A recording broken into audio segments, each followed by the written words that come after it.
একজন খুনির নাম দিয়ে আবারও দেয়ালে লিখন হয়, একজন খুনির নাম দিয়ে আবারও দেশের বাইরে থেকে অনলাইনে শত শত মানুষ ভিডিও কনফারেন্সে যুক্ত হয়। আমরা আসলে আমাদের বিবেকবোধের এত ন্যূনতম পর্যায়ে গিয়েছি, যখনই এই বিষয়গুলো নিয়ে কথা বলা এখন শুরু করি, আসলে ভিতর থেকে যে আবেগ কাজ করে, এই আবেগে অনেক কথা এখন আর প্রকাশিত হতে চায় না। এই পরিবারগুলোর একটি পরিবারের কথা যখন শোনা হয়, আমরা এখন বাংলাদেশে যা নিয়ে ব্যস্ত সেই জিনিসগুলো আমরা সত্যি কথা বলতে ভুলে যাই। কিন্তু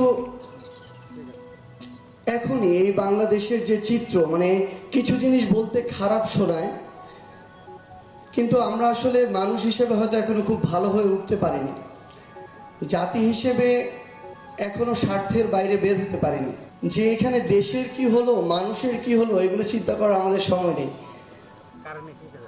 মাঝে মাঝে আসলে আমাদের নিজেদেরকে, আমাদের চারপাশে যারা আছে, এই সিস্টেমটি যাদেরকে দিয়ে চলছে, এদের অধিকাংশ মানুষকে এত বেশি স্বার্থপর মনে হয়, তখন মনে হয় যে এই যে এত এত মানুষ জীবন দিল, রক্ত দিল, এত পরিবারের এত হাহাকার, এগুলোর আসলে